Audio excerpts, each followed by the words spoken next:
তোমরা সবাই আজকে আমরা আসছি ভাই, আজকে মকর সংক্রান্তির দিনে আমরা তিন বন্ধু ঘুরতে আসছি। একটা পকাচ্চোদা এখানে আছে রেলওয়ে গার্ডেনে। ভাই আমরা এখানে দুজন আছি, এই একজন আর আমি। আর বন্ধু ভাই বউকে নিয়ে আসা আমাদের গাঁড় জ্বলাচ্ছে বেশি আগের দিকে। একা একা আর ভালো লাগছে না, এরকম জিন্দগি দরকার।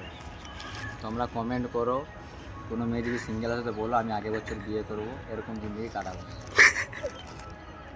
না আমি দেখো এখানে গাঁড় খাচ্ছি আর জ্বলাতে ওখানে বেশি জানে খাচ্ছি। ভালো করে, দেখতে পাচ্ছ দুজন দেখো কেমন রাজা সেলফি তুলতে ব্যস্ত ভাই। তুল ফটো।